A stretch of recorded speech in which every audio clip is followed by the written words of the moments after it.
Heal Squad, happy Thursday, happy Throwback Thursday. This is a very exciting day because this is officially the first Better Together throwback episode. And for those of you who are saying, Kelsey, what are you talking about? We do Better Together Throwback Thursdays every week. What I'm saying is we've officially become Heal Squad by Maria Menounos. That's our official name now, which is really exciting. We just rebranded. We trademarked the name. Like, it's ours now. And you guys really kind of helped us with this. I mean, you're our Heal Squad, so you're part of the show. You guys always have been, but we felt this name just fit and just really worked, and it encompassed that whole idea so much better. And I don't know, not better. We still love Better Together. It's still part of us, but we're just really excited about Heal Squad by Maria Menounos. So for this Throwback Thursday, that's a Better Together episode, we have the lovely Candice Kumai on, and she's talking all about her nighttime beauty routine, doing research and finding clean beauty products in the Japanese skincare world. She talks about a resentful list. Ooh, that one was really good. And re-listening to this, I was like, oh yeah, I need to do that again. So enjoy, and I hope you guys all have a great week. Please share the show with someone who you think it would speak to, and we love you. Oh, and don't forget to leave us a 5-star rating. 5-star rating on Apple Podcasts and Spotify. It means the world to us. We love you, Heal Squad. All right, see you later. Hello, everybody. Welcome to Better Together. When you know better, you get better. That's what we do here every single day. Our quote of the day: when you've been broken, you can come out more beautiful than you were before. I like that. Today's guest gave us that quote, Candice Kumai. What up, Heal Squad? Hope you guys are having a great day wherever you are in this crazy, beautiful world. Today, we're going to be chatting with Candice Kumai, aka the Golden Girl of Wellness, about health and wellness for the new year. From glowing skin to ancient time-tested practices for good health, to self-love and embracing our differences. We're going to cover it all. Woo! Kintsugi Wellness. Candice combines her wellness wisdom and traditional Japanese heritage with a culinary, I never know how to say this word, prowess? Prowess. You nailed it. I know, but I always want to say prowess for some reason. Prowess. But it's prowess. Prowess, yeah. Yeah. But I always screw it up. Anyhow, I didn't screw it up this time. No, you nailed it. In anticipation, I really tried hard. We need maybe some new routines, some new things to add in, things to take out. One of the things that I started doing late last year that I've really, really enjoyed is I have found inspiration in selling stuff in my closet. I'll tell you why. Girl, same. Girl, same. Girl, same. So I have like my buckets in my closet. I have my to donate, to give, to sell. Now, sometimes they just fill up and they just sit there forever. And I get so frustrated because for some reason that final step of actually executing is the challenge. And so, I'll give stuff away, as you know, and then I'll donate, whatever. And then sometimes I hold on to certain things because I'm like, oh, but I don't want to. But if I sell it, I am so much more incentivized. So I am just like, yep, get rid of it, because I know I'm going to get something back, right? Now, I have my little sell pool, and that's usually for like my donations. Like I made a little donation to Lovely O Rescue. I make a donation to various things. So it's like my little okay, this is a little extra something I can throw certain, directions.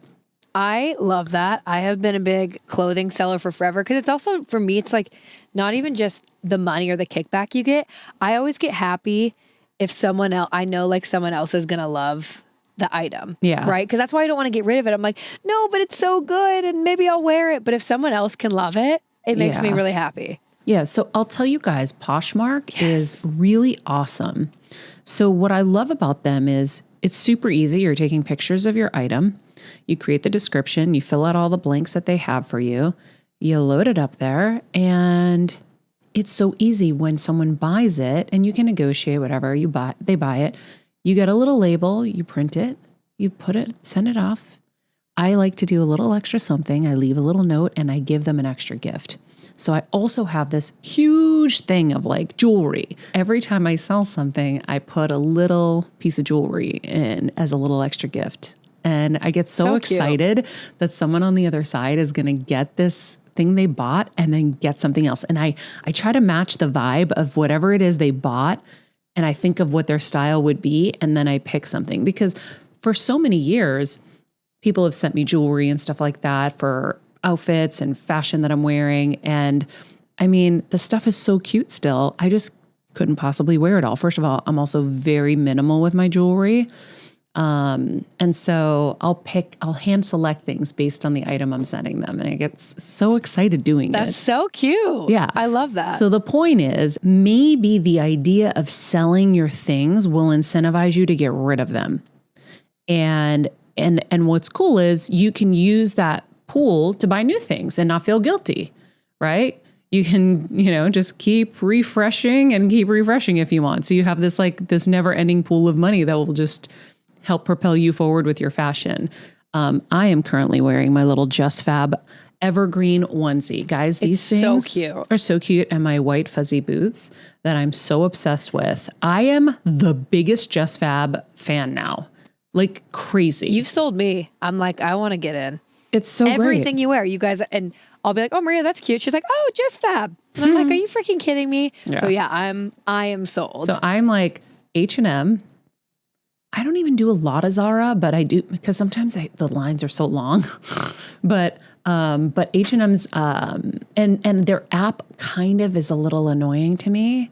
Zara? Yeah. Oh yeah. Right? It's very difficult. So it's not just navigate. me? No. It's hard. Okay. Yeah. I love how high fashion it feels, but I can't do it. No, it's hard. I love H&M's app.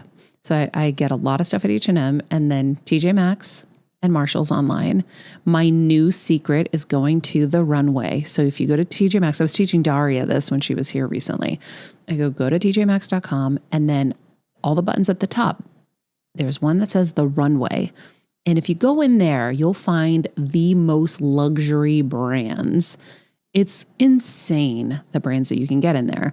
And so if I want something high end, I'll do that, but you get 20 to 60% off. And I guess a lot of people probably have these misconceptions that things are irregular or whatever. It's not. They just have over-manufactured. These brands have over-manufactured, and the buyers go in and they're like, okay, we'll take it. And then they give it to us for 20 to 60% off. So here are my stores. I go to H&M, TJ Maxx, and Marshalls, and now I get everything in Just Fab. There are some things that get mixed in there for sure. Like when I went to Italy recently, I found this unique little store and bought a bunch of things in there that I love. Yeah. But, I think this is the cutest, most coziest little onesie maybe I've ever had in my life. And I live to post my pictures and be like, yeah, this whole outfit's maybe $80. The best. I love it. It's my favorite thing ever. Oh, I feel like you really don't need to do you don't need to spend a lot of money. Yeah, but we forget because we get so carried away. And I really like being that voice that you see on Instagram where it's like, okay, you can have a really cute outfit for not a lot of money, because you don't see that a lot. Well, we like that you do that too. Thanks, because then we'd go shop your stuff. So hopefully that will inspire you to clean out your closet. And what I had to do to start is I had to bring in a rolling rack and really just clear out my closet and just say, okay, this I haven't worn in a long time. This I haven't worn. Even though I really love this, I haven't worn it, and I'm putting it on the rack. And then I did all my pictures and I started loading them up. And I do it in increments because it can be overwhelming. It does take a second to put these all on. So I now have created one little bit of my closet where I hang all the things that I'm going to sell, and then just slowly roll them out and slowly put them on. That's clever. I want to do the rolling rack thing's a good tip, because I feel like even though my closet, I can see stuff, I still can't really see stuff. Mm-hmm. So the rolling rack's a really great idea. I'm going to steal that. Yeah. And then the best thing is every time something new comes in, get rid of something, which is not an easy thing to adhere to, but you have to try. I'm struggling currently with that in my jackets, because I am a jacket snob. I'm like, well, I can always use a jacket. And it's like, well, you don't need 7 of them. We live in LA. Exactly. I got rid of 2. I had 4 denim jackets. For God knows why I need 4. And I got rid of 2 of them last week. God, I have 6 of them, I think. Really, I know. It's God, like we so don't many need denim it. jackets. Well, because there's the little crop one, then there's the oversized one, then there's the light one, then there's the dark one. Yes, I know. There's the one with the puffy sleeves. One with fur. It's bad. I know. But you know what I found? It was funny. When we were in Italy, there was this little black bomber, similar to the vest you're wearing, just like a little puffer. And I go, and Kevin's like, you need that. Kevin's so bad. I love him because he knows I'm so bad and so cheap with myself. He's like, you need that. I go, honey, no, I don't. I have a million bombers. He goes, no, you don't. I go, yes, I do. He goes, no, you don't have this. And I go, no, but I have like a red one and I've got, no, you don't have this. You need it. And I'm sitting there and I begrudgingly took it. I'm so friggin' cheap with myself and so bad. So I come home. It's my favorite jacket now, and I actually want to wear it because it's thin enough to it doesn't feel constrictive and like I don't feel like I'm trapped. And it's the best jacket. I wore it when I went to SmackDown. Oh, so cute. Recently. And I was like, oh my God, I love this. You and Kev are both so good with that though. Like I'll send you both, hey, should I get this? And it's like you both have different takes on it, but I trust you both. Like Kevin's going to be a little bit more like he was obsessed with his vest. He's like, you need the jacket too. And where you would probably be like, no, you got the vest. And where I'm like, you're right, I only need the vest. But I like having both of you. Yeah, we're a good yin and yang. You are. Yeah. You really are. So in the meantime, we're going to take a quick break so that we can get our guest, Candice Kumai, the Golden Girl of Wellness, in here so she can give us some health, wellness, beauty, and thought tips, right? Because what you think, you feel, what you feel, you become, and you give. Yeah, we'll go with that. So we'll just jump in. It's funny. Now I'm really curious to hear about kind of your origins. So everybody, Candice was telling me before we got on the mic that she enjoyed an episode recently where I was talking about kind of how Kevin and I got started.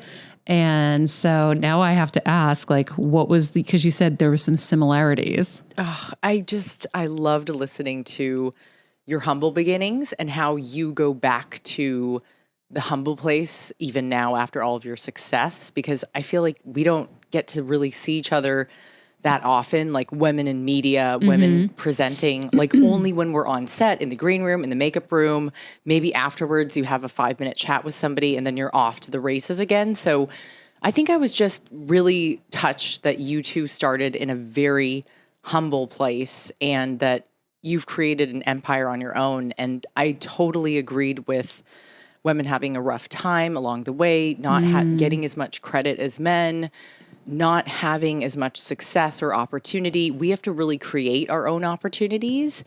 And I think the beginning for me was actually, it was not planned at all, even though I knew, much like you, young, that I had the it factor in me around preschool, but I didn't understand what it was until I was in culinary school. I was studying on a piece of paper.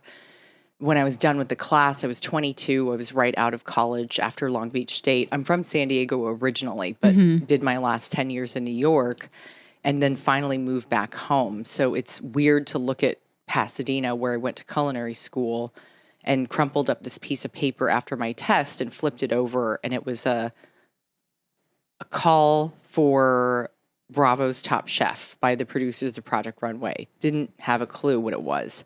But my friends were like, you're going to go for that, right? And I was like, I don't know. I fit modeled to pay for culinary school because my parents' Japanese mom says, we are not going to pay for your culinary school. We are only going to pay for your college, okay? You can cook for your friends. You cannot cook for a living. And so...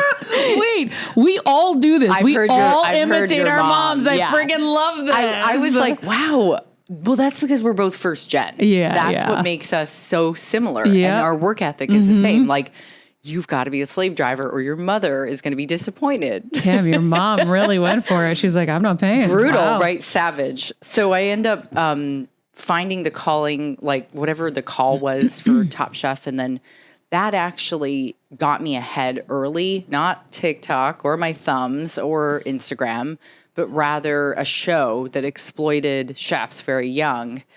And in a way, I have the utmost gratitude for the experience because I was 22, didn't know what I was doing, the only culinary student that was ever on the show. God bless.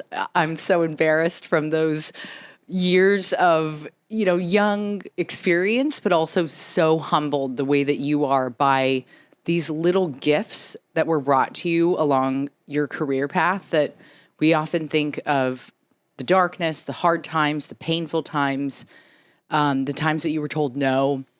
I have so much resentment from my early years. My agents really tried to mold me or make me into somebody I wasn't, because Food Network was so hot when I was just starting out, and I was often molded after people that a Japanese girl does not have anything in common with Giada De Laurentiis, and I absolutely love what she's done, but it's like, why are we always trying to emulate figures into other figures? Why can't we let people just be themselves? So I think... Well, I had executives who were like, say it like Mary Hart. Dress like Mary Hart. Do your hair like Mary Hart. No, By the way, I love Mary Hart. She's an icon. And she was like, I was like, bow down to the queen, but I'm different. I'm Maria. Agreed. I'm very different. And I'm also younger. I have this like completely different like vibe and energy. And so I was like, I'm going to be me. Yeah. You have this amazing heritage that should be celebrated and not muted along the way. Yeah. It's hard when your early years are shaped by a bunch of agents that are old white men that don't know who you are. They just see, at the time it was like what was that called? A headshot.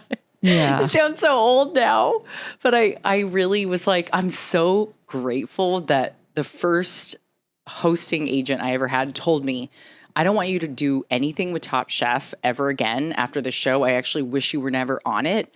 And so eventually I ended up moving to New York to write my first book with Rodale. And that is where my career just blossomed. And But you would have never gotten that book without Top Chef. I doubt it. Do you know what I'm saying? Yes. That's why like this agent didn't really know what they were talking about, to be honest, because first of all, everyone's going to have an opinion and Always. they're a dime a dozen, but you got your foot in the door. I would be nowhere if I didn't get to work on Kevin's movie that brought me to Channel 1 News, that brought me to Entertainment Tonight. Everything was a step. And so, and I wouldn't have gotten everything if everything didn't lay out that way. You needed a foot in the door to get some visibility for people to say, oh, okay. Now the agents, unfortunately, are not creatives. Yes, agreed. And so they're not going to have vision, right? They don't know how to build a brand. They know how to answer phones, lock deals. That's it. Answer phones, lock deals. So their closest vision is going to be copy her and be her. And that's it. So that's where it really takes the strength of you to be able to say, well, this is who I am. And you have to forge your path and you have to market yourself to the agent, to everyone. Say, do you have any scripts? I actually found old scripts I would give my agent. Say this.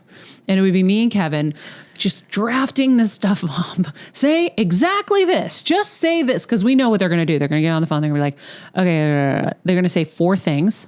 4 words, and then they're going to be off because they have 18,000 clients. They got to roll all these calls. They don't have time to get into the nitty gritty of your everything unless you're one of their highest players. So in the beginning, it's going to be challenging. So you have to like guide the ship and tell them what to say and how to market you and how to sell you. And unfortunately, you're going to be learning along the way and you're not going to do it right all the time. But I always was like, oh, I'd rather bet on me than someone who doesn't really know me, and who may not have time to really give me the time with whoever they're negotiating with. So, yeah, I mean, that's just my feeling. I get the path. It's bumpy, it's ugly, it's rough. There were dark times and challenges, as you know, and I sometimes have to wake up and be like, next year you'll be 40. You started in this industry in your teens, and I know you can relate. Mm-hmm. It's almost like, where the fuck did the last 2 decades go? Yeah. And it feels good also because you slowly do taper off from really caring what other people think. Mm-hmm. At this point, I'm like, you either read my work or you don't. And I don't really care because it is for a certain audience that really appreciates that I do deep digging when it comes to self-work. And I believe there are a lot of spiritual and wellness and public figures out there that truly aren't even living what they preach. And I just can't imagine telling young girls to go out and do and be and live XYZ if I wasn't doing the work myself. So I take like deep responsibility in the fact that I'm not perfect. I have a lot of demons, and I've had to face them the last few years, especially during the pandemic, because New York is in the most humble way, it's like doing drugs. It's like this, it's this island where everything and anything goes, and you're on it, you do it, you love it, you live it, and then eventually you will burn out. And I've heard you guys talk a lot about burnout manifestation, like making it like, and I love that it's really geared towards the young female sometimes, because I know and appreciate the hard work that you've done, Maria, to put in, and you actually show up. And you are here and you have arrived and you're doing your own thing. And you don't need the agents and the lawyers and the managers to tell you to do XYZ or read this script. Yeah. I mean, it's cool that you've come full circle now and you're doing you. And I think that's one of the biggest blessings in life, is when you feel like you can take a breath, a step back, and you don't have to do what everybody is, you know, trying to make you into somebody you're not. You don't have to do this anymore. You can actually be yourself and celebrate your culture, your flaws, and the darkness in a way, because the storytelling is so important. Otherwise, we all look like we're living our best life. And we know we're not living our best life. Exactly. Well, two things. One, I will say that I don't know what your demons are. I don't know what your past was, but you have so much light despite, right? You come in and you're just light, and just, they didn't tarnish you, right? Like, I think that they definitely tarnished me along the way. There was a lot of battles along the way. And I remember going to a Tony Robbins seminar, and I felt like he wiped off the windshield. My eyes were windshields, and he cleaned it with some good Windex. And I was like, whoa, I can see again. I'm back. But they will get you at some point. It will all wear on you. And so you still have that light, thank God, despite all of that. I will also say that that I already lost my train of thought. There was another point I wanted to make about the journey, but oh well. That's what happens. Oh, it'll come back to you. Was it about the talking about it all and the not following what you say? There was something in there. Oh well, it'll come back up again. Kelsey, do you know where my brain was going to go? I'm thinking the only thing that really stuck out to me was maybe her talking about going on the spiritual journey. Was that where you were going to go? No. It'll come back to you. I don't remember. And I knew if I went one way, I was going to forget the other way. But the other way, it's all good. It's all good. This is what happens. We are always looking to figure out how to add kind of new habits into our lives that are going to make things better. At the top of the show, I was telling everybody how the way I incentivize myself to clear out my closet is by thinking I will sell stuff. Because if I'm going to sell it, that means I'm going to make something back, right? So now I have an incentive to get rid of that thing that's been in my closet forever. And I'm like, oh, I'm going to make something off of it. So now it's not like a loss. You know what I'm saying?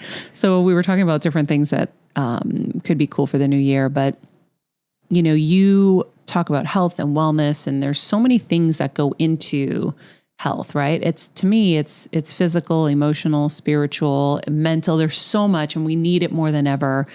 And so how do we kind of get that glow from the inside out? Yeah, I mean, you pretty much nailed it. Like, the skincare routine, the older you get, the more I dedicate myself to the routine, like no makeup on at night. Everything comes off. I follow What do you do to steps. get your makeup off? I usually, if I take a bath every day, and I make sure to use a really good cleanser that's going to take off everything. So it could be anything from Core Organics. They have a mushroom like milky cleanser, to Dam Dam has a really cool Japanese cream cleanser.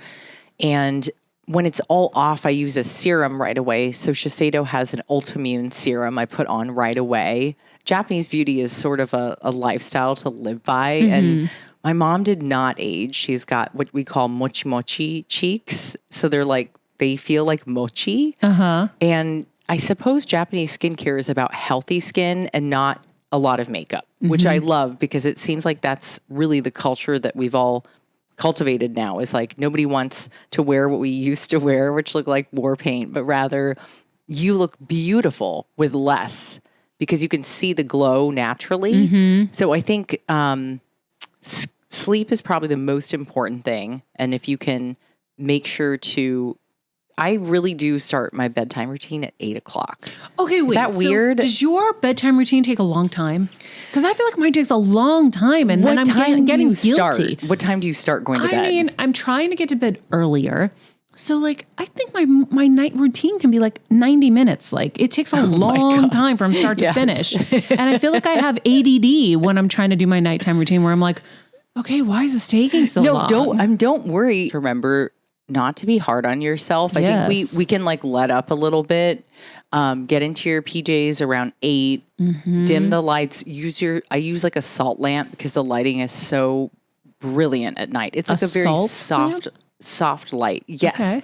I'll have to send you one. Send us a link. We'll put it in the summary of this episode for everyone who wants a salt lamp. I love them. They're supposed to, help to calm the mood. Your brain is very good at like shutting down when these lights are all off. No electronic devices. I turn the phone off around 8:00, put it away. And then still not good at that, unfortunately. That could be a good tip. You have a beautiful house, dogs, your man. Like there's so much to surround yourself with.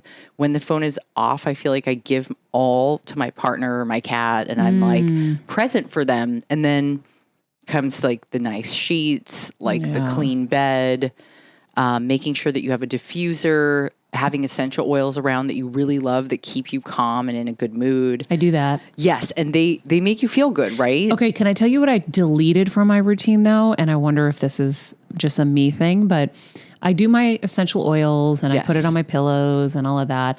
I have an eye mat, like an eye pillow, a lavender eye pillow. And then I was like, is this thing going to be smushing my eyes and making them older faster? So I deleted it recently. I did. Was it like, I'm getting older. Shit's starting to sag a little. I'm like, I'm not contributing to the sagging. So I stopped doing it. But I really need it. It really helps me. Did you put it on? Like, no, did it's it like have a little pillow goes flat on it. your eyes. I mean, I use an eye mask to block out light because you do get better, deeper sleep with earplugs and an eye mask. But I make sure, this is so random, I've never actually told anybody this. I actually cut the back of the elastic because who wants to sleep? It's too tight. It's always too tight. The Tempur-Pedic ones aren't though. Have you ever tried the Tempur-Pedic with the eye cutouts? They have eye cutouts so that your eyes don't get smushed. And then it has like, a little thing and it's Velcro on the back so you can adjust it. Yeah, but I don't want to wear it. I cut mine. Kevin does it. And I use like a hair tie and I retie them together. And my boyfriend always makes fun of me because he's like, oh God, it's another one of these like extra elastic ones, Candice. Dead. That's great. So it's like looser. Yes, it's loose. Yeah. Who the fuck has that small of a head? I think maybe we have big heads. I have huge head. I heard that anybody when you're on camera, TV, exactly. Huge head. Boom. Yep. You just said it.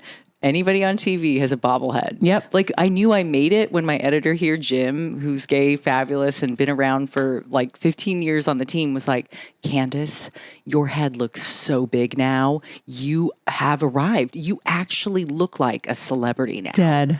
That's and I was so like, funny. I guess you're right. Is that like a thing? He's like, oh yeah, it's a thing. I didn't know. I didn't know. So everybody, if you don't have a big head, don't even try. Okay. Kidding. Okay. So you cut your thing, you do your oil, you do your mask. Reading. So if usually there's a sleep doctor actually that I used to work with at Thrive for Ariana's team. And he told me, go into bed and sleep. Don't use the bed for other things. Don't use it for work.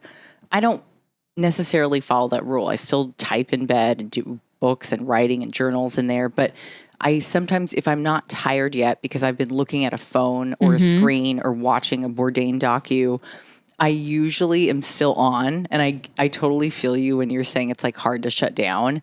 So sometimes reading a book is essential right before to get you very tired. And then I have crystals. I know this sounds so random and spiritual, but if I am going through something, I usually hold on to some at night. I wash them. I put them in the sun. I agree with what you were saying earlier about the light. Like, no matter how many demons or how much suffering we go through in life, and so many beings out there are suffering right now, I try my very best to pray for all of them so that I know I feel grateful when I'm not paying attention or present or aware of how good we have it. Like, we have it so good. It's hard for me to put into words to the younger generation, like, just stop already. Like, it doesn't matter how many followers you have. If you're a good person, like, that counts. If you're kind to others, that counts. If you make time for others. And with that said, sometimes I think even just praying for others, even the people that hate me, I try to pray for them as much as I can and change my mindset so that I'm not like a hater, and rather I thought maybe forgiveness is my thing for this year, right? Like, I've held on to so much resentment. I'm like, I fucking hate this person, or, whatever I'm saying to my boyfriend, rattling off at the end of the day, which nobody knows about because you see me on the Today Show for like 5 minutes or judging Iron Chef and you think I'm a queen who's clean as a whistle. And then you find out I'm a former party girl and you wonder why I'm in wellness. But the juxtaposition is exactly what this world needs. Like, why would we want to read somebody's book if they're a goody two-shoes their whole life? Like, I like that you party and you're fun and you and your partner work together and you have this amazing dynamic. People don't recognize that sometimes the thing that gets you ahead in this life is actually praying for others, being good to others, and being kind. Because there's so few people that are that generous with their kindness. Without expecting anything in return. You know, it's like, I don't need anything from you. I promise. I just really think you're cool. I volunteer every Saturday at a food bank at a church in Venice, and I love it because I can wear my mask and my glasses and nobody knows who any of us are, and it's beautiful. It's like you're just chilling, being a normal person, enjoying giving to others with nothing in return. And that's so cool. It's a little like exhausting after every Saturday. Like, I took this Saturday off because I flew back from New York and wanted a break. But I think at the end of the day, if you can also say to yourself, like, my life is good.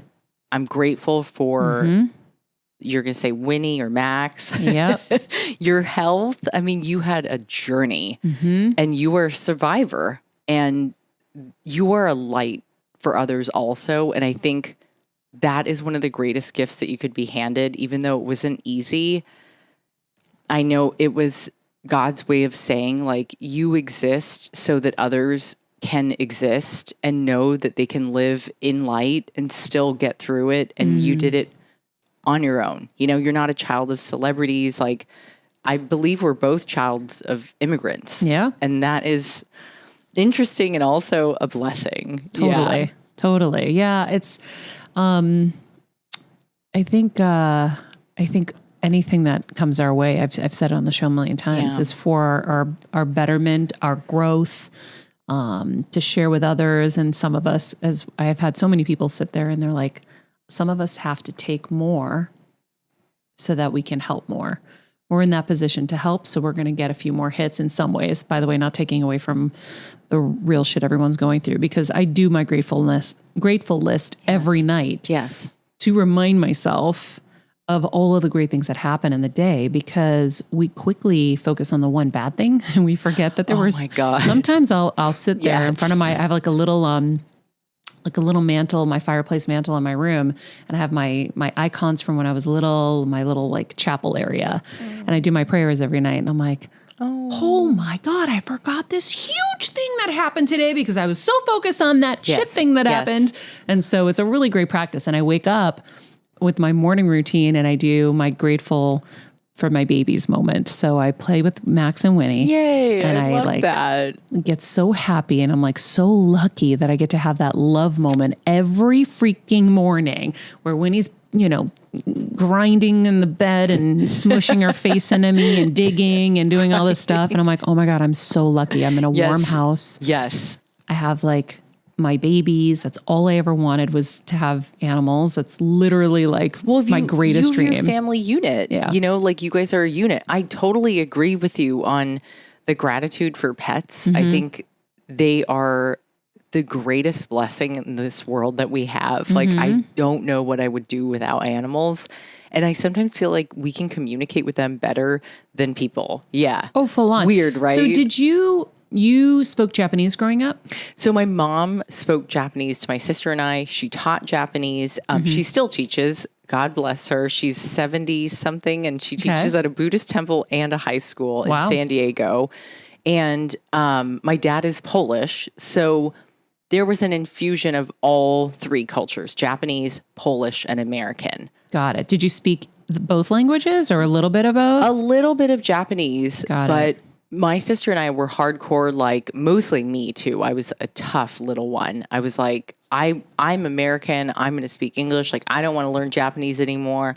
To my mom when I was in second grade. She says, when you are older, don't tell me you are going to regret this. And I remembered. Oh my God, I love her. She is like, if anybody, it's for you too, right? A genius is just somebody with an incredible mother. Oh, I like that. I know I could tear up just knowing that your mother was a incredible human being. Yeah. Like you can just tell because that's why you're a genius. It can't be these outside, like it can't be learned. It has to be from the mom. And she was totally right. I regretted it tenfold. I had to cover the Olympics this last year and I was like, I'm going to polish up. I'm going to learn. I've always been a little bit embarrassed that I think when I was little, I was told that I was dumb and I believed it for so long. So I never really embraced Japan until I think I started writing Kintsugi Wellness because it's shameful to only be half in certain countries. And Japan is like one of those. And although that's an old way of thinking, they didn't really open up the idea of mixed children until this last year with like Naomi Osaka. And it was really, I remembered when we were little, it was like shameful in a way to only be half and to not be pure. And how weird. Well, I know only because being Greek American. Yes. When we went to Greece, I was hosting Eurovision. Do you know Eurovision? Yes. Okay, so a Greek Elena Paparizou won Eurovision. So then Greece got to host Eurovision. So they sent this request for me to come host Eurovision in Greece with this famous Greek singer named Sakis Rovas. And I was like, okay, cool. And when I got there, I'm like at the airport and paparazzi's interviewing me. And like the fact that I could speak Greek, they went bananas. They're like cause it's like, oh, those American kids, the Greek American kids or whatever, they didn't think I was like Greek. And I'm like, I can read, I can write, I can speak. It was my first language. And my dad actually was so tough. He wouldn't let us speak English. He goes, he would say in Greek, "De kataleveno ti les." I don't understand what you're saying. Oh my God. And we would get so annoyed. I'm like, come on. Do you have a brother or sister? I have a younger brother too. Oh, so he pushed it, thank God. But when they heard me speak, that's when they like embraced me because they're like, oh, and then they knew like, I mean, I loved like Greek singers and Greek movies and they just got such a kick out of me because they're like, oh my God, here's this like little Greek girl in America that is like obsessed with these like old timer singers that like my dad liked. The young generation in Greece doesn't like them, but I do. And then, so I understand like once they like knew that about me, they embraced me. Yes. I don't know if I didn't speak, if they would have had that connection with me. So I get it. So interesting. I think they have seen the kind of work that I have tried to do to be the bridge. So my mother and I are essentially messengers. Interesting. My mother's side of the family were postmasters during World War II. Oh, wow. They were 100 miles away from Nagasaki when the bomb dropped. They survived war, and World War II was brutal for Japan, and they were brutal as well. They say that you were able to feel the lineage of your ancestors up to about 5 generations out. So something in me kept saying I'm quite annoyed with the landscape of wellness. Because when I started writing cookbooks, I was like, why are all these people that are just hanging out like on Instagram or whatever, like writing in this area? Like, I better find a way to differentiate myself. And so I went to Japan and started studying with the monks. And I think I work with a news network in Japan called NHK. And I knew it was special because I don't think they particularly would have greenlit any project that had to do with an American who was Japanese.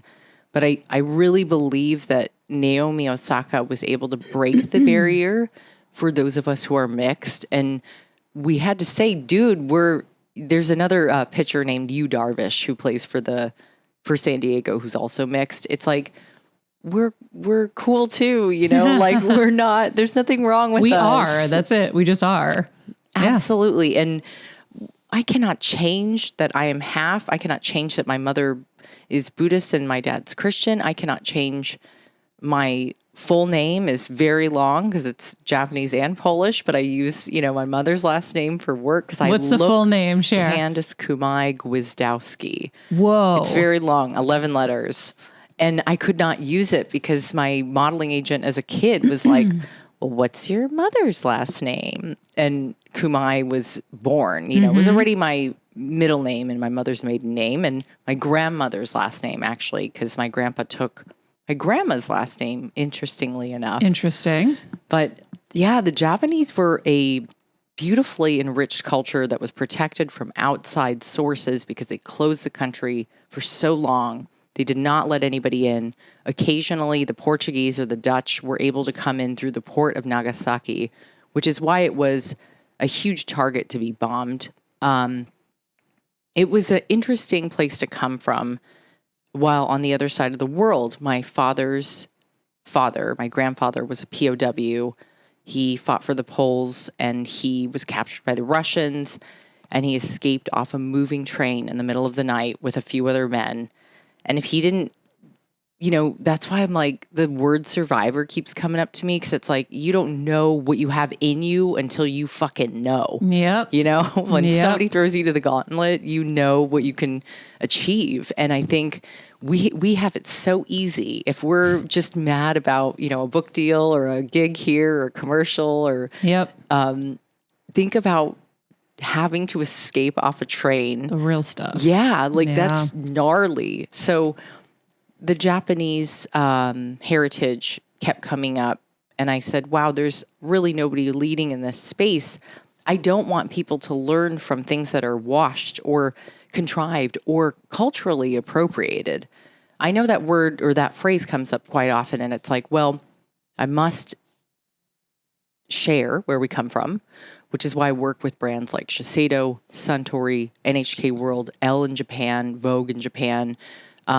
We have a different story to tell. They have strict rules. They're very different from the Americans. They are meticulous with detail. And I think, I hope that you can go or you have gone one day. I haven't. I'm dying to go. Love it. You will just, Maria, they will love you too, especially because I think that you are more special because you have this Greek heritage that you've celebrated. And I feel very sad that a lot of people don't share where they come from. I virtually, to my face once, we were shooting for a big magazine in Japan with an American crew. And the stylist virtually said to my face, I don't really care about my Polish heritage, and walked away from me. And it actually hurts because I was like, what the fuck did you just say? In my head, I was like, you should be really proud about where you came from. You should learn about your ancestors' story. You should learn about where your roots are because, as Frederick Douglass once said, a tree without roots is like somebody who doesn't even fucking know themselves. He didn't say the F word, but I'm just saying that is obviously something of importance to each of us because we each have a different story to tell. And that's what makes me different. And it took me so long to embrace it. I was so ashamed, embarrassed, felt guilt, felt, all those things that we all feel. especially when we're kids of immigrant parents that are like proud. Oh, yeah. Like your dad. Yeah. So wait, so you went and studied in Japan. So what are like the secrets that you learned for everything, health, wellness, skin, beauty, that we may not be aware of and need to be aware of? Very good question. I think the Japanese are very modest, so less is way more. You're not really supposed to speak out loud. You're supposed to be very poised and very polite. Manners are huge. I've often seen in New York, where I love New York. It's like my ride or die. Like I told you guys, it's my drug of choice. And I will always be a New Yorker at heart. But the subway thing, it's like people, yeah, it's like you're out for yourself there. And I love it. I've never done it in New York, and I never will. Ever. I might take you one time. I did it in Boston growing up a few times. It is fun. I refuse. Okay, so in Japan. Oh my God. It's like terrifying to me. The complete juxtaposition is there is a line in Japan for the subway and the train, and you wait. And when it is 11:04 and the Hikari is taking off to go from Tokyo to Kyoto, you will be on that train and the doors will close at 11:04. They are timely. They stick to manners. They stick to rules. I had one letter in Gwizdowski misspelled on my JR Rail Pass, and the woman made me wait at the office for like 30 minutes to change the letter. Oh, I'll do the trains like we did them in Italy. Yes. I'm great there. No, thank you, New York. Okay, what are the tips from Japan? Okay, so also with beauty, less is definitely more. I always tell people do research on these ethnic brands, especially if they're claiming to be Japanese. Shiseido, for instance, turns 150 next year. That is a legacy brand. Yep. There is a reason why they've adapted to change through the years. They are the just epitome of Japanese beauty, like the authority. And I highly recommend to people to do research on these clean brands, these new brands, even if it's at Sephora. If they say they're authentically something, they may not be. So that is, as a journalist, it's important for me to share that with people because I've been in the beauty industry for so long, and I feel that a lot of people are just telling people what they want to hear and selling snake oil. And it's like, is it effective? Is it a good product? Yeah. I do a lot of research on the beauty brands that I like to share and promote, or even the girlfriends that I'm friends with in the industry. And I know for a fact that a lot of them do heavy research in science. And in Japan, a lot of their beauty is based off of science. When it comes to food. Ooh, before you go to food. Yes.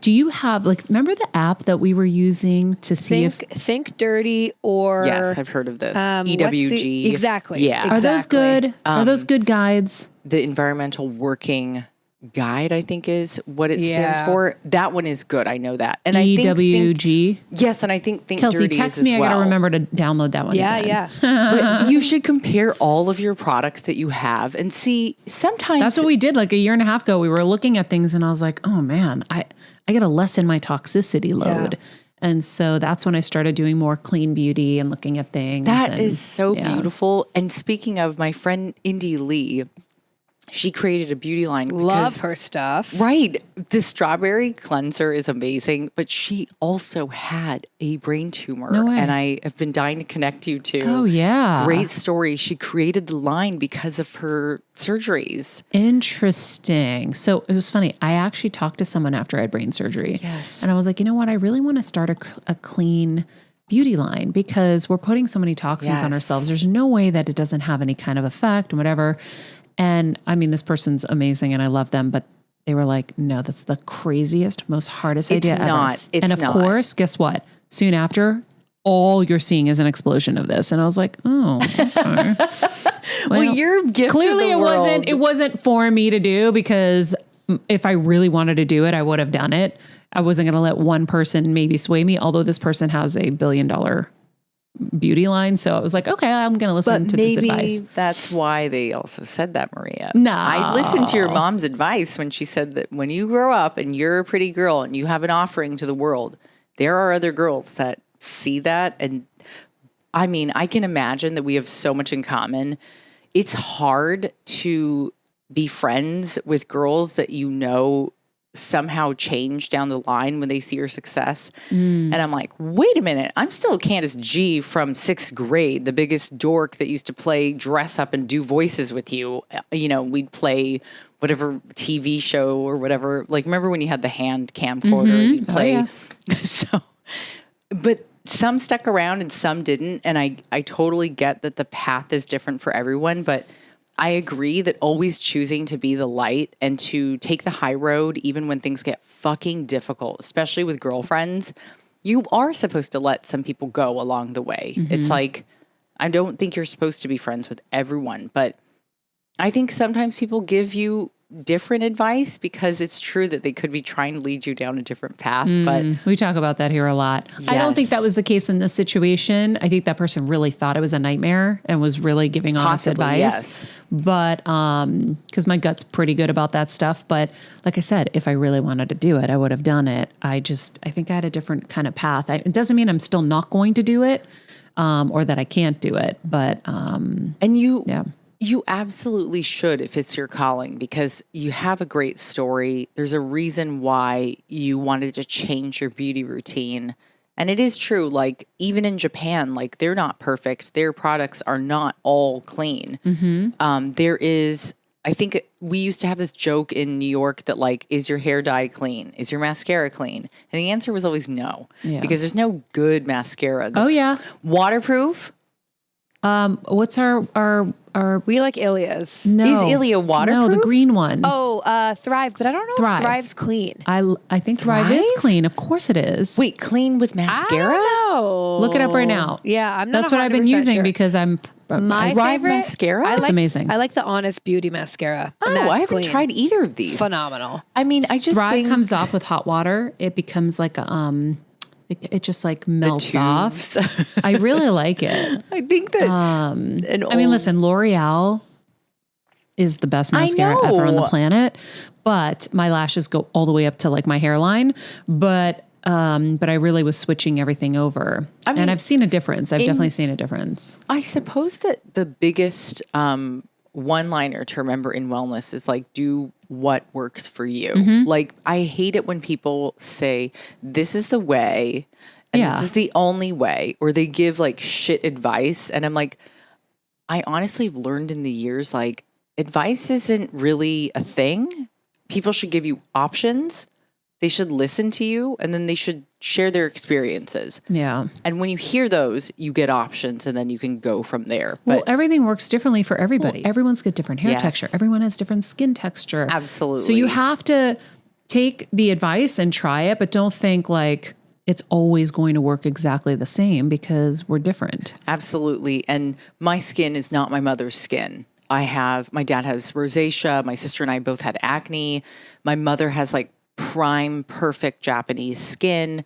She's different genetics. You know, it's like, I'm not going to use what she uses, and God bless her, because it's like, I don't know how Japanese women have that glow naturally, but I think it's a cultural Wait, you thing. did it. You did the research. What do they do? Okay. Good question, Because I Maria. have a friend, her mom, Meredith's mom, I mean, she would use this pearl dust. Is it Japanese? Yeah. Okay. For The years, and she would incredible not products. age this woman. Incredible products. Was she Japanese? No.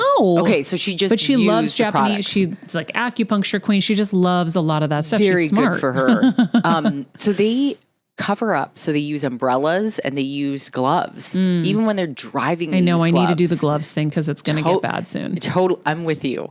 Shiseido makes different lines of SPF, and they do heavy research with science again, and they protect and slather that shit everywhere. And then when I was growing up, I always thought it was weird that my aunt wore gloves driving. I was like, what the hell is she doing? So I started going there when I was 5. Like, much like you, parents were good. They took us everywhere. They took us back. I noticed my grandmother used like all different kinds of serums and products.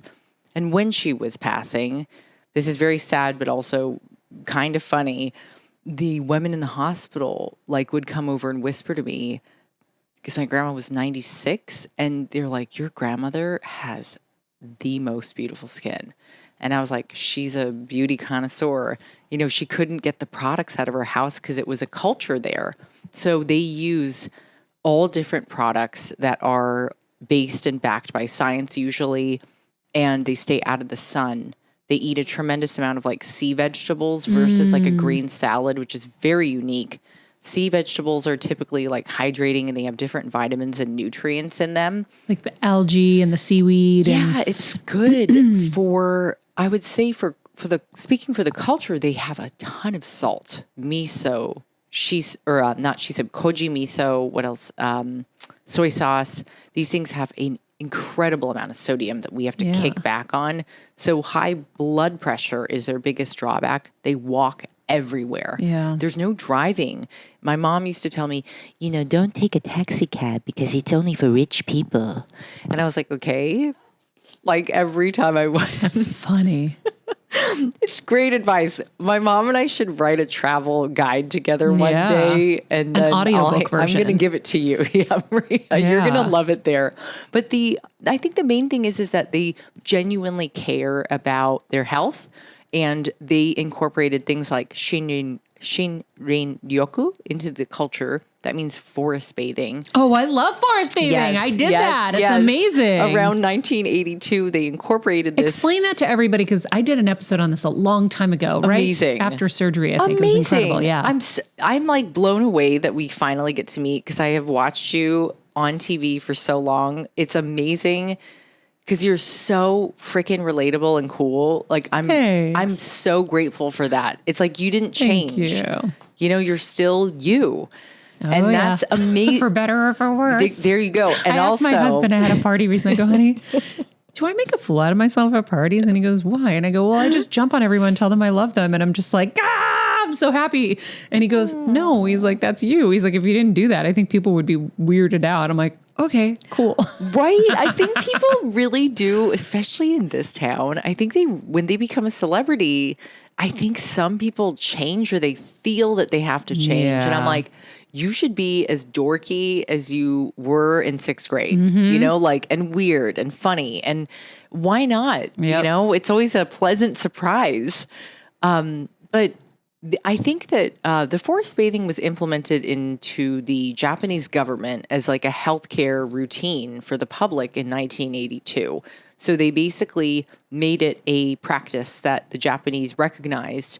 So it is observing, walking, gazing in nature. It could be a forest. It could be out in, even in an oasis. Like say you go to Palm Springs and you go to one of those palm tree oases. It's just being imbued in nature, smelling the oxygen, feeling the sunshine.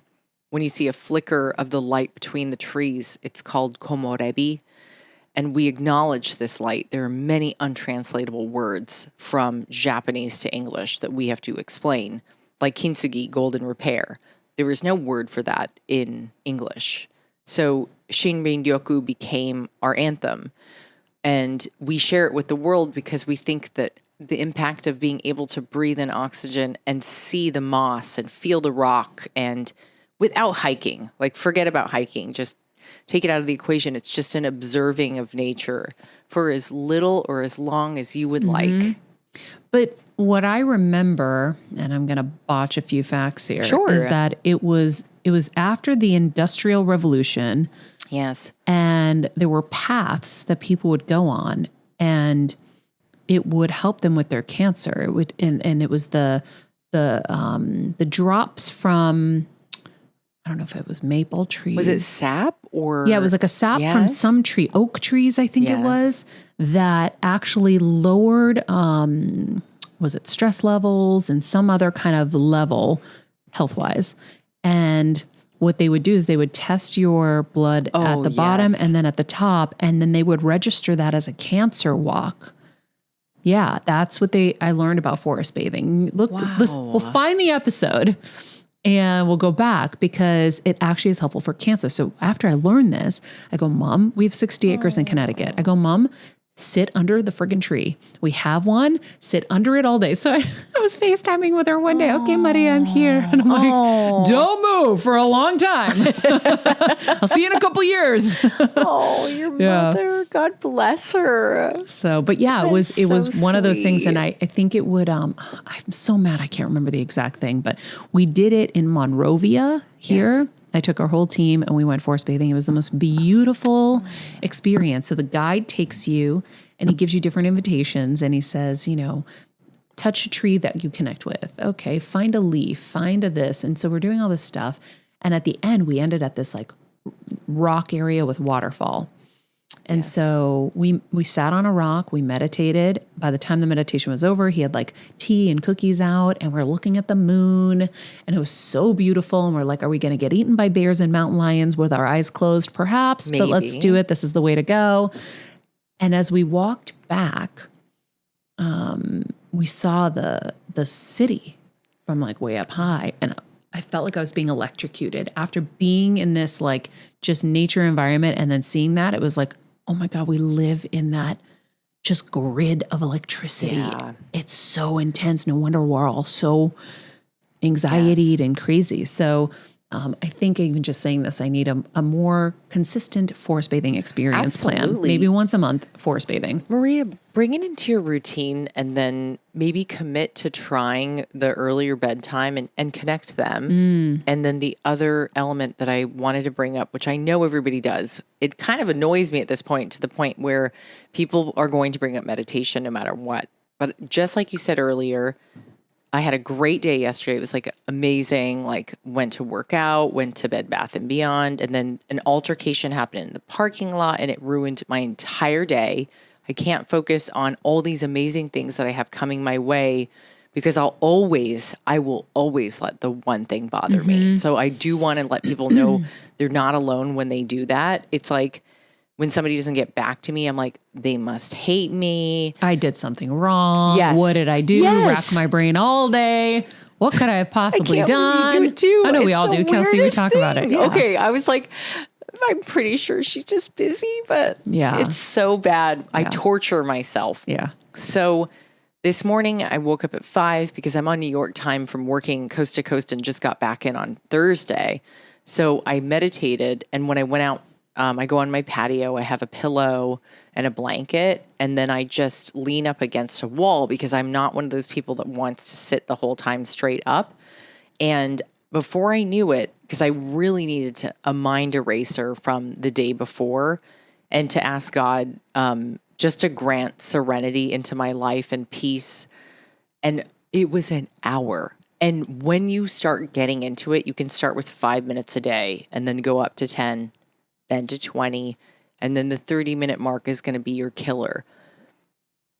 I don't know how it happens. It went by in an instant. And I don't know if they say in science, it's correlated to releasing stress, helping you to breathe, slowing your heart rate, actually helping to age. I mean, if that's true, I mean, maybe that's why Dr. Andrew Weil or Deepak Chopra look so amazing. They have amazing electrifying personalities still.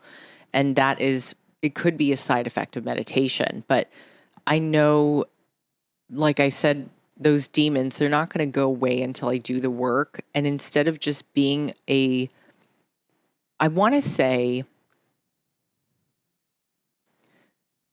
a person who is not aware of their contributions to the world. Like you and I could sit and do clickbait all day on social, but I would rather invest in healing and doing deep work and then writing about it or speaking about it because I know we're both good at those mediums and actually figuring out a way to change the way that I think about these everyday nuisances that get into our way. Like, why did I must have talked about the story that happened yesterday in the parking garage 30 times to my team and my boyfriend. And by then they were like, can we talk about something else? Yeah. Yeah. And then I was like, oh God, I just acted like a 20-year-old again. And I sometimes don't understand where that comes from. So then the next few days, like today, I was like, I'm so happy that I get to speak to Maria. And it's so nice to meet somebody else who's a public figure that has the same sort of like, this person must not be getting back to me because of XYZ. I didn't hear back from their email. They didn't write back to my text. Yep. It's like crazy how your mind can take you to these dark or almost like personal suffering places and spaces. So the goal may be, I am not enlightened. I'm not perfect. I am not a spiritual figure. I'm not a god, a goddess, none of that. In fact, in the new book I write with Audible, I'm doing an original. And I do want you to know, because I remembered hearing about your Boss Babe collab that you're writing. Oh, yeah. And I was excited. And I was like, oh my God, she has the same fears that I do. Yeah. It is. You think that writing book 7, oh my God, is you have easy? 7? Well, like I said, we both Lord. are byproducts of Dave Z and his team. And also when I was an editor at Shape, you were on every magazine cover. Oh my you and your God. abs. That's right. I know. I did They were so many. Maria, they were so hot. We were like, this chick is banging. Thank you. Seriously, we would say that all the time. But That's so there's funny. Kelsey just cracking up. Okay. But it was like, you would think it would get easier. Yeah. It gets harder. I don't even know how to explain to young girls how to be a better person. I'm like, how do I put this daily practice or what I believe or feel or am enlightened by? And usually it's travel, it's volunteering, it's seeing the people at the church or the temple or the Buddhist, in the Buddhist practice at the temples in Japan. It's shit that I'm not going to share on social media. And I've got to figure out how to tie it up into a bow and write about it. And my journey is the writing that I did, about 4 chapters, they sucked. I don't even know if I'm supposed to talk about this, but it was so hard to get an email that made me feel like a child again, feeling dumb once again. From an editor. Yeah. Yeah. It was and yeah. Lo and behold, I hear it from every single one of us. Mm-hmm. Yeah. Mm-hmm. So they're just doing their job and God bless them. Yep. But it does bring me back to that space of feeling dumb, young. And I'm like, Candice, my boyfriend was telling me, he's like, you basically got served and now you're going to step up and push harder. Every time they count out Tom Brady, how many years? He's old. It's over. Yeah. Whatever. He'd come back and have a perfect season. I'm like, guys, you're just firing up the dragon. Here you go. It's coming. And it's like, that is the greatest thing you could do to somebody who's an overachiever. Fuck with them. Tell them they suck because they're going to come back harder. I know we're getting older and we're getting more tired as we go. I was sitting, I had the best. The truth. You know this story. It's like a typical story. Had a dinner with 2 agents, had a blast, actually drank a glass of champagne, which I rarely do anymore, surprise. And I leave and I get that email in a cab going back to my hotel. And I was like, fuck. From them? From the editor. Oh, okay. No. Oh, I'm like, they were too scared to tell you in person. No. That would be so fucked okay. up. Did you hear the story of my first book? No. Oh yeah, they told me they call my lawyer called me. My lawyer is like my brother, and he goes, okay, I talked to the publisher. Are you writing a good book or are you writing a bad book? Oh no, because they said you're writing a bad book, and I go, I don't know. I'm 20 something years old. I don't know, 24. Yes. I've never written a book before. I never thought a girl from Medford, Mass could write a book. I didn't even know this was possible. Now I'm writing a book and I don't know. They're the experts. So clearly I'm writing a shit book. Okay. And then I said, well, let me think about this for a second. So I was really rattled and I said, let me send a few chapters out to some people and see. So I sent it to my choir sisters from where I grew up and, some old teachers and just women who I would think the book would be for, And I think the publisher had this vision of me doing a hair and makeup kind of book, a celebrity kind of book or whatever. And that wasn't me. And it was just happening. It was just whatever. I sat with Kevin at the mall. We wrote, I said everything that I was passionate about sharing, made the little chapters and started doing it. Okay. So I got feedback from them. I said, please be honest because I don't embarrass myself. And they're like, oh my God, this is amazing. I love this. And I'm like, really? This is helpful? They're like, yeah. So I call back and I said, listen, I'd rather fail on my own accord than fail listening to them and then hate myself more. So I'm going to go with what I got. Okay. And they had told me, because I was a correspondent at Access Hollywood at that time. And I said, they said, don't even think about New York Times. Like, it's not going to happen. Like, don't even set yourself up for that kind of expectation. Lo and behold, they had to call me. I was number 3 in the toughest category, they said, which was advice. And I said, oh, I didn't even know I wrote an advice book. Perfect. Number 3. And Hilarious. then I was on it for I think 12 straight weeks or something like that. Wow. And they had to call me every week to tell me that I was still on the list. And it was awesome. But you got to do what's in your heart, and you use the criticism to like make sure you're in the right place, and or maybe like step up your game or whatever. And then they're like, okay, we're going to do the cover. I'm like, oh, I already shot the cover. And so I shot the cover in my front yard here. My friend helped make the signs. I did my hair and makeup. We made the cover. I go, this is my cover. Boom. I guess I wrote a good book. And the Every Girl's Guide to Life, right there.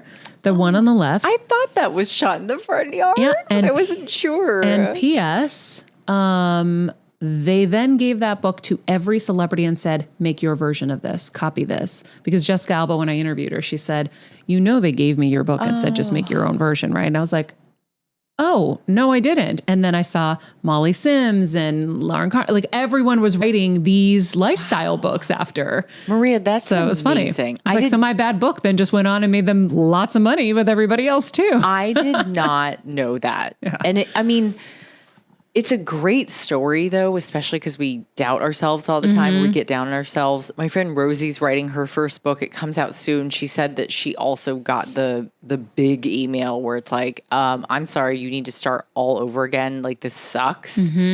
And sometimes I feel that I need to hear these things because when we are overachievers, like, I sometimes wonder if everyone's just saying, yes, ma'am.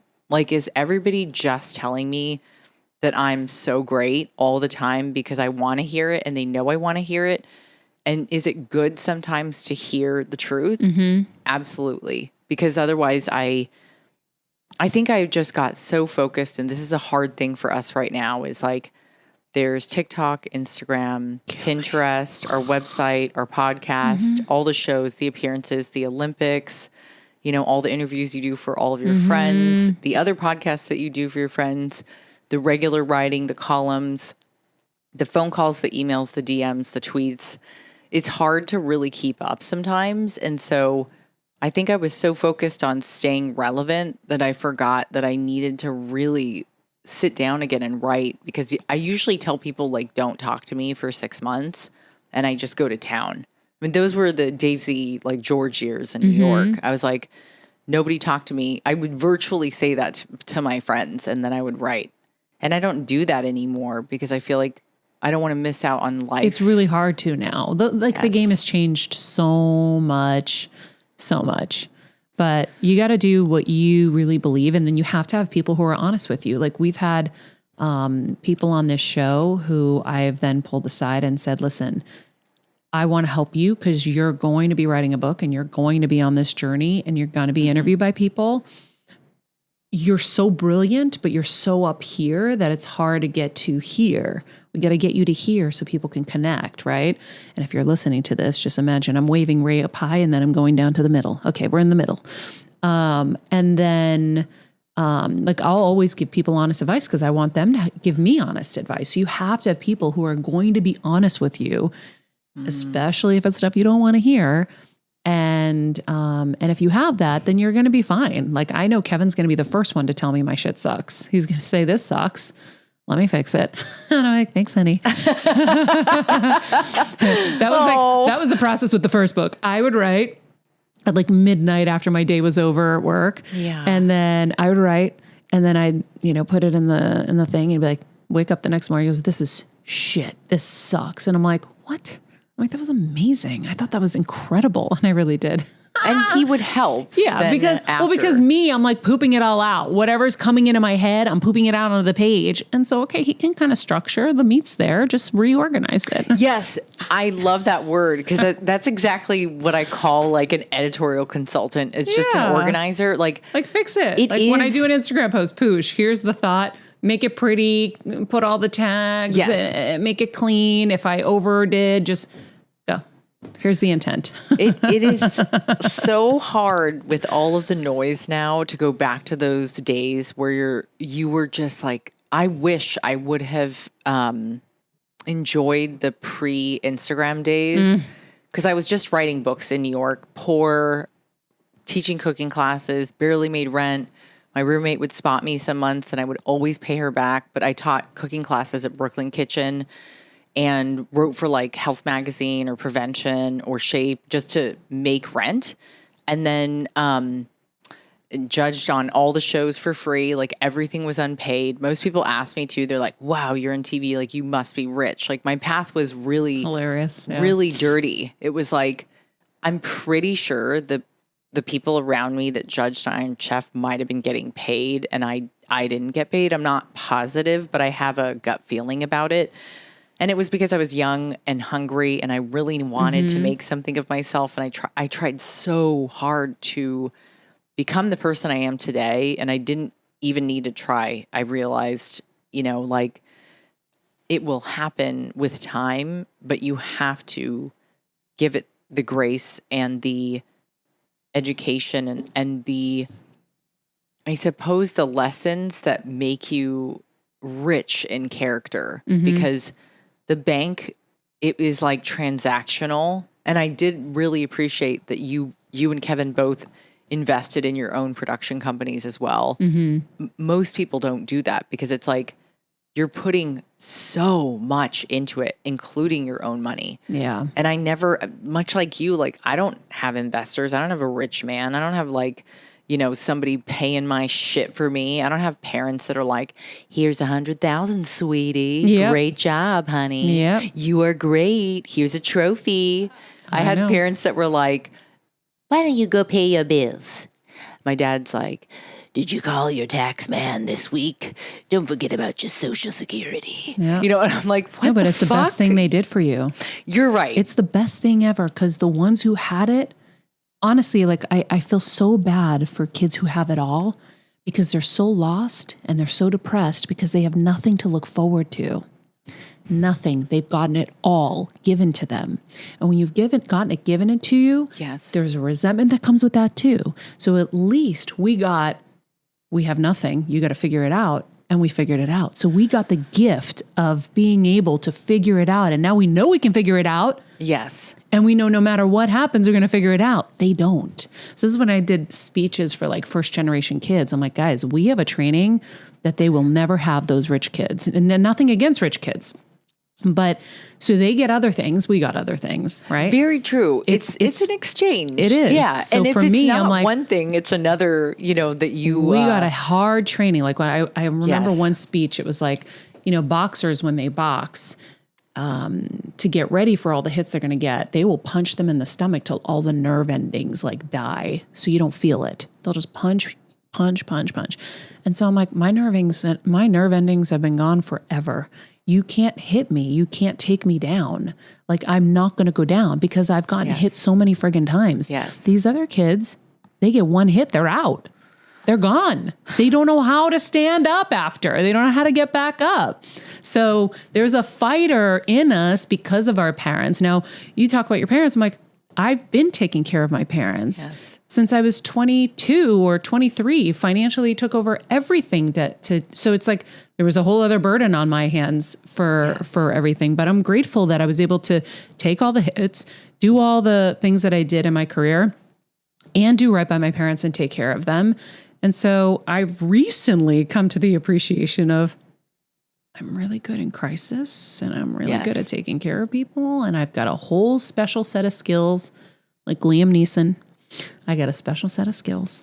And so I wouldn't have those if I didn't have all of that. So, You thrive in chaos. I actually survive it and thrive it. Yes. That's for sure. It's a beautiful blessing and a curse sometimes at the same time. Yeah. I was like praying recently. I'm like, can we just take a break, God? Can we take a little break? A lot of growth, I know. Can we just have a break from growth? I'm okay being at this level for a second. Well, I mean, it's so good that you have this. And I'm glad that we met through the Sprouts event because it was just an intro, like a little snippet of what we do for professional work every day. But like, it's not really that 30 minutes or whatever it was, is not really who we are. It is, but it's like, there's no way that we would be able to share so much of ourselves. The beauty of podcasting, I think, has been it like takes away that fucking wall. Like when we're on those professional sets, sure, you can like nudge a host and laugh about something, but you're never going to have a chance to really be yourself. Yeah. And like, I appreciate these conversations because they remind us that we're all human at the end of the day. We're not wired to be perfect. And you're right. I often have resentment in my heart for like not having a ton of money in the bank or having a family that's like helping me with every step of the way. And I used to get really bummed out about it actually. And I don't talk about it that often, but I think when my therapist asked me to do a resentment list, it was so long. I was embarrassed. And a lot of it had to do with people that I thought that stopped me from opportunities that I really felt like I should have taken. Yeah. Oh, I have so many Don't of those. take this show. It'll never go to air. Sure enough, it went to air for 10 fucking years. Don't do that. Don't sign this. And it's all good, right? Like, well, the path is the path. I think it's just written. There's certain things that happen to me where people specifically took me out of equations I was already in because of, I don't know, insecurities, jealousies, whatever. And it would have exploded me on levels that you can't even imagine. yeah, I believe it. They didn't happen. A lot of them.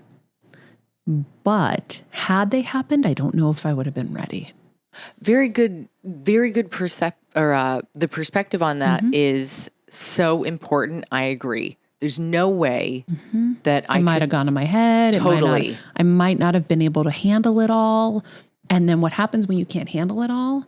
You crumble and then they all lose faith in you. So now you're going to have a shorter journey, right? So I'm playing the long game, slow and steady, slow and steady, slow and steady. And I'm shifting with the shifts and I'm moving with the moves and doing whatever it is. But yeah, it's not easy for anybody. Everyone has it. So we have to just keep remembering that everyone has a sucky journey. Yes. Period. End of story. Kevin's favorite line is like, we all got fucked. We all got fucked. Everybody's in the I got fucked club. Oh my God. That's a great line. So then let's just start from there. Yes. Because we can't be unique in that situation. It's equal. We're all got fucked. So that's it. We start from there. And if we stay so focused on what we didn't have and what we could have had, it's not a healthy place to be. So the exercise that the therapist had me do was write how I was part of this problem. And I was like, I fucking got it. And I am triggered all the time. Like little Candice, I had to talk to her this morning. That's what we talk about on the show all the time. Yes, because it's our childhood traumas that run the rest of the ride. Yes. I get triggered when I feel like I'm being manipulated or when someone's lying to me. First of all, I'm super smart and very intuitive. I know when you're fucking lying to me and I hate it and I want to die inside. And my so God. if you're manipulating me, oh my God, there's such a deep trigger there. I wonder have you done that work to find out where that came from? Yeah, I've done a lot of work. Yeah, It's see little it. Maria. Oh yeah, I mean, Okay. I lived with a manipulator. I lived with somebody who told me that the sky was pink every day. Wow. And so I have no patience for that human that will literally die before they tell you you're right. Gaslight the shit out of you. Tell you the sky is pink. Tell you that ice cream is chocolate when it's vanilla. Whatever it is, So that's my triggers. That's Those crazy. are mine. I don't get So I sometimes have to pre-apologize to some people where I'm like, okay, that was just my trigger. Yes, Or I get really triggered by this. Oh, like Kelsey will know sometimes I'm like, guys, I've had a lot of young people work for me and a lot of young people have done X, Y, and Z. So I apologize if I'm assuming you might go in that direction, right? In the beginning, as you're kind of figuring each other out, I'm like, okay, no, but because that happened a lot to me, like all the time. So I remember when I went to one job, I told my boss, I said, listen, I've had a real hard experience. So please forgive me in advance if I'm reactive or scared or whatever, because I'm going to assume you're going to do the same shit to me that they did. Yes. So I try to lay the groundwork down so that at least people know it's not who I am, it's what I've been through. Yes. And until like a trust can be formed, that might help. I totally get it. I think I don't trust a lot of people also, especially in work. I find that the younger generation wants to do what we do, but they're not willing to put in the work. Mm-hmm. And it really hurts my feelings when I get that dreaded email that's like, I love you. I think you're so wonderful. You changed my life. But I'm leaving to go, be with my rich parents and drive my Tesla. And I'm like, oh my God, another one down. And it's cool. Like, I'm trying not to take it as personal. My triggers are actually tied to like finance because I've been putting money back into my work for so long. Too. Yeah, it's gnarly. It's like, I'm so protective over it because I think it's going to go away. Yep. In New York, they used to make me pay my rent in full for the year up front. So I was like a poor kid in New York all the time because I had to give horrible. It was and that's a lot God. too. Yeah. It was my right arm, the top of every contract. Oh, you're wonderful. We love you. Your credit's great. You don't make enough money to live here. So pay the whole year up front. And I never actually shared that with anyone ever. I started thinking, doing the work. Why am I so scared of money? Terrified. Yes. Yeah, well, because we grew up without it. I mean, I grew up without it. We, at one point, had my uncle delivering groceries at our door because he knew we didn't have food. So I am terrified of being poor. And then, like I said, I also have everyone to take care of. Yes. So it's not just me. So I don't even have the safety net. I am the fucking safety net. So now if something happens, then it's like... Oh my God, Maria, I heard that on your podcast when I was driving over. I heard that and I was like... So many people don't know what that's like. And that in itself is tremendous. I mean, the fact that you were able to do that for so long, for so many others, you should feel really good about. Because not a lot of people understand what it's like to be the breadwinner for everyone. Like, that's pressure. Yeah. And when we were watching you on E! And on, all the news channels, like reporting, like we didn't know that you were doing that. We just thought you were fabulous. And when we were writing at Shape, like we just thought you were fabulous. And like this, it never occurred to anybody that you were actually a hustler behind closed doors and you had to actually put food on the table for everyone. I mean, I don't say this often, but I think it's so admirable and that you should be really proud of yourself. Thanks. I know it's hard to believe it sometimes when you're like, I don't get it. Carrie-Ann Inaba and I have had this convo. I know. I can't even take it. Kevin was telling me this in Connecticut the other night. We were in bed. He's like, you should be proud of yourself. And he's like trying to fire me up. He's like, you took everyone's best hit. You're still standing. He's like, you did all these amazing things in your career. He's like, and you took care of your parents. Took care of your mom. He's like, and you really took care of them. You didn't just pay someone to take care of them. He's like, you really did all the, and it was like, oh, so I'm like, I'm just starting to soak it in. So thank you. That was really kind. And now we're both crying. So fine. I mean, same kind of conversation I had with Carrie-Ann Inaba. She had to tell me to my face that I was incredible and that she had a girl crush on me for years. And I was like, yeah, who, me? I didn't even need to say it. You knew. Yeah.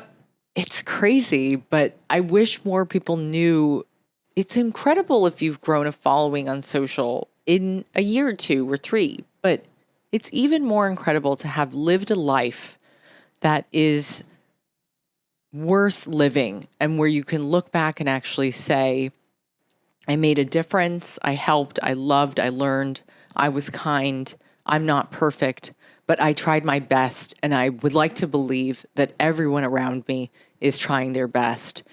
And so I think one of the greatest messages we can give to ourselves and also to our youth that follows us is like, please do the work. Please take the time. Dedicate yourself to something wonderful. My mother wasn't the one that chose to be in front of a camera. She shies away from it. As a teacher, she once told me, because her father was an impressionist painter and her sister was in Japan as well, both artists that did very well and had public personas. It usually skips a generation or so. And she said, if you can do something great with your life, why would you not make something of yourself? And I think that's what we were chosen to do without fail and without abandon. And it's not really something we chose, but rather something that chose us. Yeah. And that is applicable to any job, right? Like you could be the plumber that just shows up when someone's desperate, like I was last Christmas with 2 parents with COVID. Oh, great and job. I'm like, something smells. And I know I'm not crazy. And a pipe had burst underneath and there was a river running under my house. Wow. And Juan, my plumber, who I friggin' love, and I just can't say enough good things, literally dropped everything and got over here and fixed it and was just amazing. You can be anything, but be that something for someone in that moment, whatever it is, like being there for people and helping people in any kind of career or job. So I think we can leave it on that beautiful note because we've gone so much over than normal because we just had such a great combo. I mean, but so fun. It's such a great combo. So it's like, it keeps on happening. So spiritually deep and intertwined and crying. And I don't know why, but I was supposed to give you that message, Maria. I didn't even know. Thank you. Guys, Candice's new book, her newest book, Kintsugi Wellness, you can order it now on her website or on Amazon. We're going to put a link to that and her website, CandiceKumai.com. Of course, you can follow her on Instagram at Candice Kumai. All of that will be in the summary of this show. What have we learned, Kelsey? Oh my God. Well, a lot of things. The first thing I'm going to do when I go home is make my resentment list. Ooh. I'm obsessed with that and how Juicy. And not just resentment, but like also, like you said, Candice, how I played a part in it. Because I think that like, so important. You know, we had someone on the show who talked about when we get like triggers, think of it like a big, like, you know, bulletin on your chest, right? It's like, okay, we're triggered. And it's like, oh, that's because whatever. I forget exactly who it was, but it's amazing. So whenever I get like irritated or triggered, I will like write it in my phone so that I can kind of go back and be like, why were you triggered by that? Ooh, I like that. Good idea. So I'm going to do this resentment. But this is why she has a good therapist, because the therapist wasn't just saying, oh, Candice, poor you. I know, right, Everybody exactly. sucks and you're amazing. Exactly. No, it's like, what role did you play? Because Correct. guess what? I played a role in the things that happened to me. Yep. I was not dealing with little Maria. I wasn't standing up for myself. I didn't have my own self-worth. Yep. Whatever it is, Yep. we play our part too. Yep. So you can't it's not black and white, guys. It's not like the movies, bad guy, good guy, and we're always the good guy. Well, who are the fucking bad guys then? Right. Right. It's not, it's gray. So, all right. Anything else? No, I love that. And well, and I think too, it's just, I really liked your guys' conversation of, we're so quick to be like, oh, is something wrong with me? Just compare, right? That different is bad, that we're always comparing. And it's like, no, everyone has their own shit. Mm-hmm. Everyone has their own baggage. We all do. We just have to like love ourselves more and love. So anyways, I liked that conversation you guys had. And I think that's something I'm always trying to do is be aware, okay, this person didn't respond to me. It's not because I suck and they hate me. It's because, no, they're busy or this or that. And you know what? And if they do suck and they hate me, then I don't need them in my life. Peace out. Peace out. So I just like that idea. And I think going into this new year, one of my main goals is greater self-love and appreciation and taking care of myself. So I think it was the perfect convo. Thank you. You're welcome. Yeah. And no one ever has it right or perfect. We all are like struggling and figuring it out and have our own insecurities or shortcomings or whatever. Yeah. It's just how it is. But that's why we share, so that everyone else can feel like they're not alone. Yeah. Well, and I want to thank both of you because you two are both such like role models for so many women. And the fact that you guys can sit here and be so open about all of that is so incredible. And it's so nice Like I get to hear it every day. I'm so lucky. But you know, maybe there's someone new to the show who's going to jump on and hear this for the first time. And they're like, oh my gosh, what? Maria and Candice feel that way too. And they're amazing and they're freaking superstars. And so I just think that that's really special that you both can be, you know, so open and share all that. So thanks you. Queen. All right, guys, if you haven't left a comment or a rating, what do we call these things? Reviews? Reviews on Apple Podcasts. We'll leave a link to that in the summary as well. It really helps us so much. So, and it lights us up, makes us feel real good. Yes. And of course, you can follow us on Instagram at Better Together with Maria. In the meantime, be nice people, make good choices, and be present. This podcast and all related content published or distributed by or on behalf of Maria Menounos or MariaMenounos.com is for informational purposes only and may include information that is general in nature and that is not specific to you. Any information or opinions expressed or contained herein are not intended to serve as or replace medical advice, nor to diagnose, prescribe, or treat any disease, condition, illness, or injury, and you should consult the healthcare professional of your choice regarding all matters concerning your health, including before beginning any exercise, weight loss, or healthcare program. If you have or suspect you may have a healthcare emergency, please contact a qualified healthcare professional for treatment. Any information or opinions provided by a guest expert or host featured within website or on company's podcast are their own, not those of Maria Menounos or the company. Accordingly, Maria Menounos and the company cannot be responsible for any results or consequences or actions you may take based on information or opinions.